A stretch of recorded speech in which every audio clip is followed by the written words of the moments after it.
नहीं तो अब ये कहाँ पहुंचल एक थे अच्छा ढोलक वादक हुआ, एक अच्छा बिरहा गायक हुआ, उत्तर प्रदेश में नाम रहो। उत्तर प्रदेश की धरती पे अब तक नाम होता है इस कलाकार का, लेकिन अपना जगह है। हाँ, खाली पपवई करन दे ना धरम।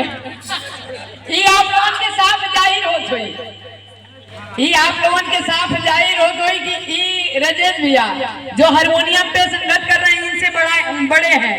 देख लीजिए फर्क कितना है। अरे वाह, उनसे ये बड़े हैं, फर्क कितना है। और वो बहुत बोलत हो, बीच बीच में मेहरारू के डिप्रेशन तो मरीज हो। देखा ना राजेश भैया चेहरा कितना लाइट में निकल देखा।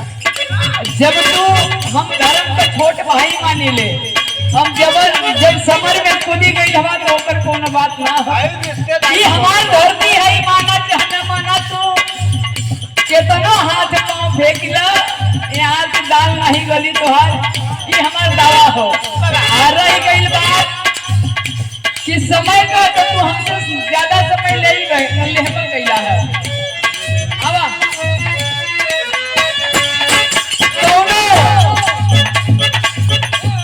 मेहरारू जब गईल बा अपना नैहर से ससुरा से नैहर गईल बा, सखी सहेली पूछत का हो तुहार मर्दा कैसन बाड़ा।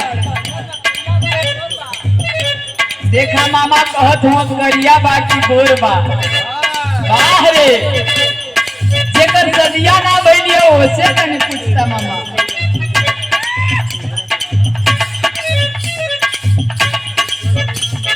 कहे कि हमार मर्दा सखी Ajay Devgan fail, Shahrukh Khan fail, south का अल्लू अर्जुन लगेला।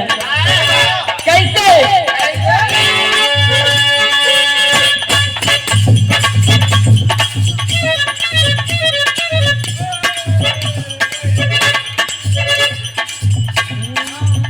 हम सब चोर गई हो, सुनर बार गई हो,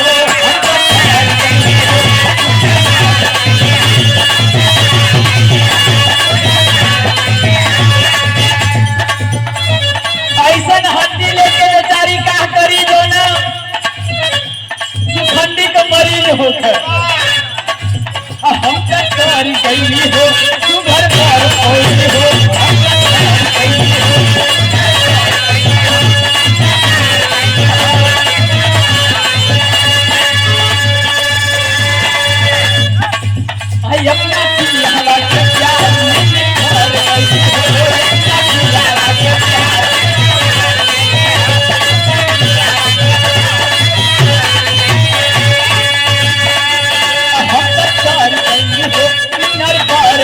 हो